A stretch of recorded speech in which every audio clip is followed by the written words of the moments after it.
welcome to Low Season Traveller Insider Guides. Today we're sticking on the Basque Country and well do we have a podcast for you. This is a little bit of me, this one. I did history for my degree and we really delve into the history of the Basque Country. Its food, its culture, its games, it's everything. Let's get straight into it. You're listening to Low Season Traveller Insider Guides with me, Honor Morrison, and Gorka from the Basque Country. Hi Gorka, welcome back to Low Season Traveller. Again, we're staying on the theme of the Basque Country, but in this episode we're going to delve more into the Basque Country's history, its culture and its food. So you guys have got a really distinct culture that you've had to fight quite hard for in all reality. And you said in the last podcast that you guys are stubborn. That is one thing, you guys are clinging on to that culture, and you have done since the Roman times, really. But I wanted to talk first about the language, because the language is unique to the Basque Country. It's unlike any other language in the world. 28% of your modern population speak it. So, I just wanted to know, how important is the language to you and how important is it that it remains in society? Yes, well, the language actually is as important as the culture itself, because without language, there is no culture. The Basque language, it's, as we said, very old. It's older than Latin or older than Greek. Actually, it's the oldest living language culture in Europe, so it's unique. There are theories where it comes from, but all of them are theories and nothing is actually proven. It's impossible to prove anything because actually the Basque culture has always been oral, not really written. It's a mystery for historians to learn where this society, this culture is coming from. We have some part of the Basque Country into the Spanish state and some part of the Basque Country into the French state. We have a lot of different dialects as well going on, and sub-dialects as well. We have as well, like in Germany, Hochdeutsch, like unified German, but in this case we have Euskara Batua, which is the unified Basque as well, in order to gather together and to be able to, to teach the children as well in a more unified way in the schools, the language. The landscape has been a big factor into maintaining this culture as well, not only because we are stubborn, that we are, but as well because of the landscape that we have a lot of mountains surrounding next to the Pyrenees, and in a way we have been isolated. It was very bad during the 20th century when there was the dictatorship, because it was forbidden. So now after the 80s, 1980s, when it ended, we have started again to fight for it, to teach it in the schools and to be able to keep it alive, Well, I hadn't quite realised how important language was to the Basque culture. So with that in mind, could you teach us a couple of phrases so that when we come over, we can, say hello and thank you and goodbye, all those kind of pocket phrases that are really helpful? Of course. For example, if you say hello, it's kaixo. Kaixo is hello. Okay. Goodbye is agur. Agur. And for example, if you say thank you, that's a bit more tricky one. Oh, go on then. Skerrik asko. Skerrik asko. Skerrik asko. Skerrik asko. Yes, it's a bit because it has R. You roll it?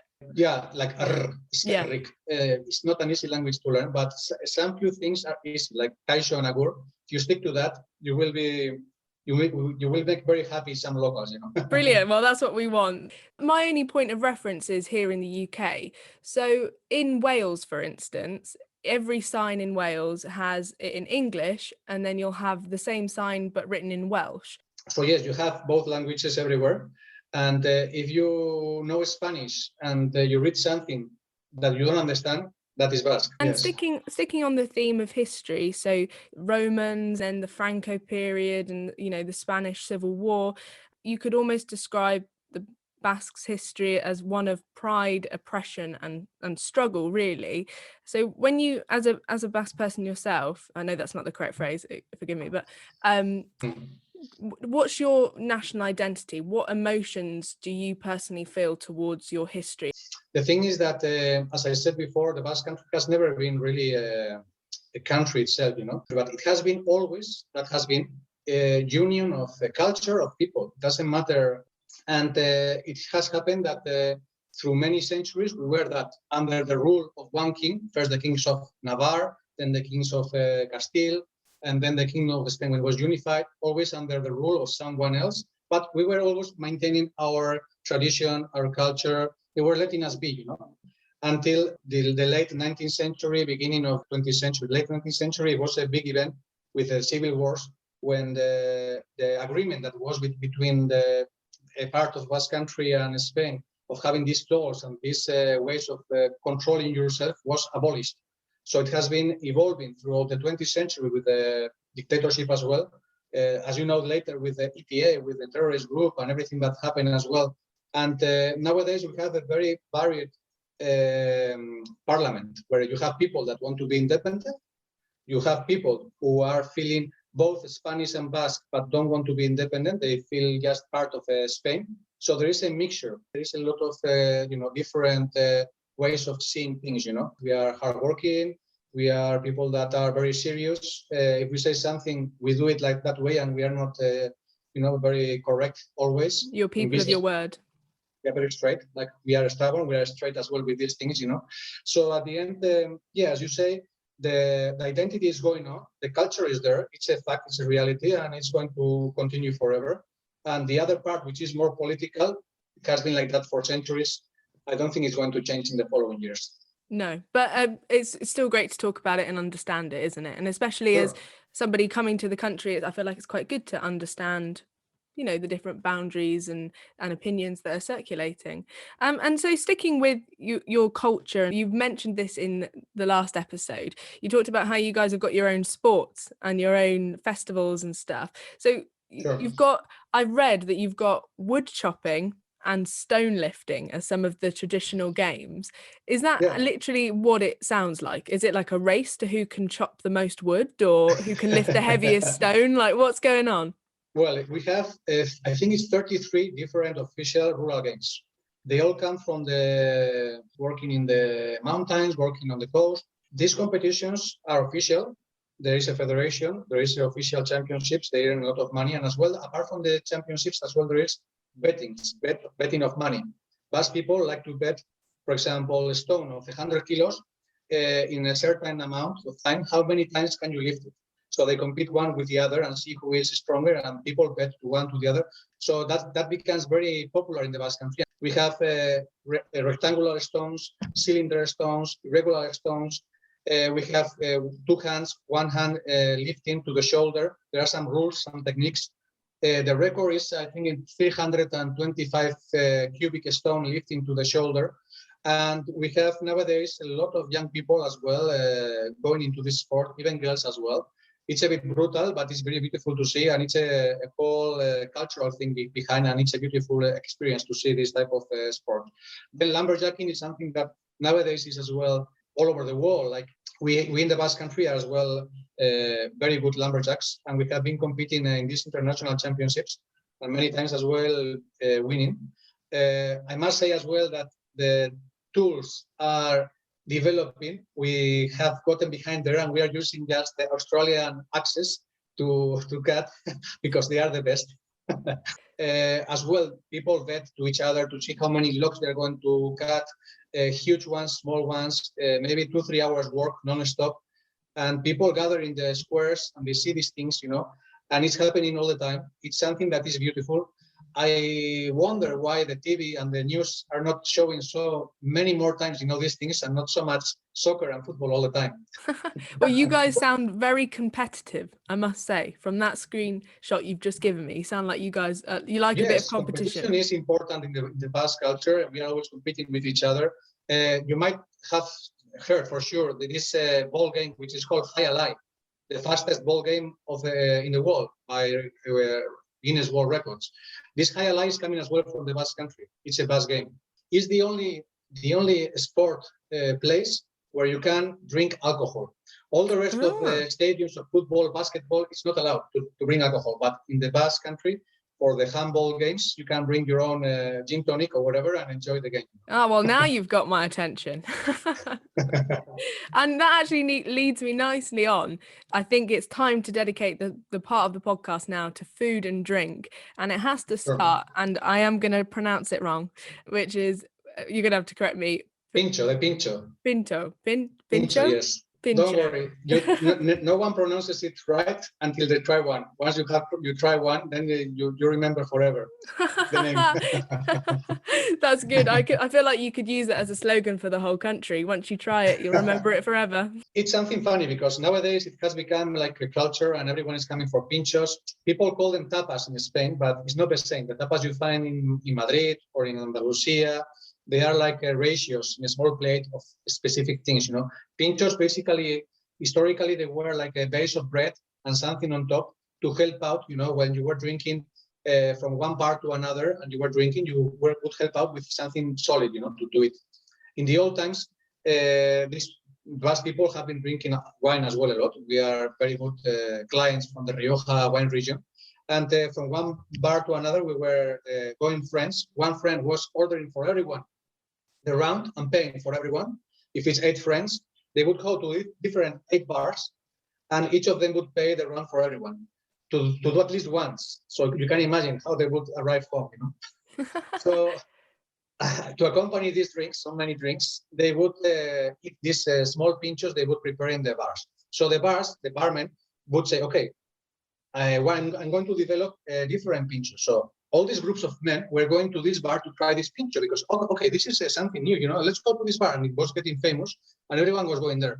So with this way, the other was, okay, they're going to this bar because they have a special pincho. I'm going to do as well a special pincho. So all the bars started to develop different recipes and nice things to attract the people drinking wine. And at the end, it became like a race to see who is going to have more pinchos, nicer ones, and to attract more people. So it has developed for the last 20, 30 years a lot. Now you have a huge variety of pinchos of all type, vegan, green, fish, caviar, but nice small delicacies, mixtures. So this is something only going on in the Basque Country. If you want to eat a real pinchos, you have to come to the Basque Country and find the small bars. It's something that you do not only staying in one bar, but the tradition says that you have to go to a bar, ask for a drink and a pincho, move on to the next bar. So you are not static. I've heard stories about white napkins and that's associated with them. Can you talk me through that? Because I was a bit confused. Well, that's a way of seeing things, but it depends. It's not always like that. People, when you eat pinchos, you get dirty because you eat with your hands, and some of them are so elaborated that some things fall down on the side. It's not so easy it's not like a one bite pincho, You have to get dirty, to eat them. So at the end, you use the white napkins, to clean yourselves. And in the old times, people were throwing it on the floor. So many times you would see a bar and you would enter and you see the whole floor full of dirty napkins. Like, disgusting, what is that? But that's because people were going to this place and eating a lot of pinchos, and that was a good sign. Yeah, but I do like that. That was such a visual thing of like, yep, that's good because everyone's just demolished it and it's all on the floor. The evidence is strong, and all that's left is a white napkin. I thought that was quite fun. Now, if you go to a bar or in a village or not in a big city or a touristic place, you can go to a bar, you take your own pincho yourself without asking to the barman, and you just ask him for the drink. And then at the end, he asks you, what do you have? And you say, well, I have had 3 pinchos and 2 drinks. People trust each other. Nowadays, it's not working anymore because of so much tourism in summertime. So they give you a plate, you put the pinchos you want, you order the drink, you pay first, and then you eat. Yeah, because I heard that you keep it together with almost cocktail sticks, and then you'd count your sticks at the end. That's a way, but not all the pinchos have the sticks. Pincho, actually, it's a stick, means a stick. And quickly, before we wrap up, can you give us, as briefly as you can, your top dishes, your top foods that you would recommend for somebody coming to the Basque Country? I couldn't wrap up or do it short. I should be here half an hour telling you all the list of things, But let's go with your personal favorites. Yes, well, okay. There are some things that are very nice. I have been into many Michelin restaurants. I have tried many of them, and they are very nice for a trial. But I'm more in traditional cooking, traditional food. For example, we have some very nice stews in summertime. It's called marmitaco. Marmita is like cauldron, like a big pot that you do the stews, in the old times. And you do a stew of potato, peppers, onions in a low fire for a long time. At the end, you throw the freshly fished tuna, but not general tuna like we know. We have here in the Cantabric Ocean, bonito, which is a high quality tuna very good one. And you throw these parts of this bonito at the last minute to the cauldron so that just with the last heat gets done, because otherwise it gets fast and it's a bit chewy. So this is a delicacy, very nice, very beautiful summertime that I love a lot. For example, there is another one called changurro. Changurro, as you can hear, is as well a Basque word with ar and chu, which means it's a spider crab that they use the whole spider crab and they do a mash inside with the meat and everything. And it's like a mousse, beautiful, that you do as well as a starter in many of the menus that we do here. It's a very nice coastal dish that I like a lot, for example. We have as well, hake is very common in the cuisine. So we do hake with clams with a green sauce with parsley. It's a beautiful sauce, very tasty, very nice. Taste of food of the sea, you know, the whole taste is magnificent. It's something as well that I like a lot. I remember from my childhood, these type of dishes are very nice. One dish, for example, that people are a bit at the beginning shocked is the squid with black sauce. Because you see like a pot of black sauce and squid floating on them, like what? I'm going to drink petrol or what? What is this? You know? So no, it's the ink of the very same squid, and it's a very nice sauce as well with some onion and some different things. That the taste at the end is very, very, very nice. Homemade. These type of dishes are magnificent. We have as well some very nice local products. In the Basque gastronomy is based in the Basque local products. We have a lot of denominations of origin, of beans, of meat, of fish, of chicken, of different things that are only from the Basque Country. And with them, you can do thousands of different dishes. For example, there's one famous one, which I don't really particularly like much, but it's very international. It's called cod pilpil. Cod is something that we eat a lot of fish, cod. And pilpil, it's an onomatopoeia for bubbles breaking. Why? Because if you put a cod facing down with the skin on the pan, a big one, with a tiny bit of olive oil, and you start smearing it and moving it slowly, nicely for a long time. After a while, the cod starts to release like a foam by itself, and this foam becomes bigger and bigger and bigger and thicker and bigger, and you create a whole sauce surrounding the whole fish without adding anything else. And this, with the bubbles of the heat and moving non-stop, it's tricky because it can't cut this sauce. And it's this white sauce that covers the cod. It's called pilpil. It's as well a very nice recipe to see how it's done and to try. As I said before, we have a lot of gastronomic societies. These are clubs of members that join together in a place to eat. So they gather together every week and say, oh, I have a fish. So they go and they eat together. They have an industrial kitchen, some place to eat. And it's like a social club. Instead of a cigar club, it's like a food club, you know? And it's only members allowed. In the old times, because Basque people as well as been a bit of machists, like not very open, but nowadays it's more and more. And women can enter, but they cannot cook. They only eat, you know, and the men cook and the men clean. And actually in the Basque Country, many of us, the men, are the ones cooking at home because it's tradition as well that we cook. And as well in the old times, society was matriarchal, meaning that the women were controlling the house, the money, and everything. Wow. So even though supposedly we are the men, but actually no, in the Basque Country, the women are controlling us very well. Oh, I like that very much. They say there's a lot of recipes, a lot of things, a lot of gastronomic societies, a lot of possibilities to come see the culture, the sea. Surfing as well is a very important destination in Europe for surfing, the Basque Country. There are so many interesting things to do. If you like trekking, it's full of very beautiful parks. There's a lot of tradition as well. We have the only shepherd school in Europe, official, where people come from Switzerland, they come from North Italy, they come from South America to learn the trade in the 21st century to be a shepherd. Yeah. And to learn how to do a business, by being a shepherd.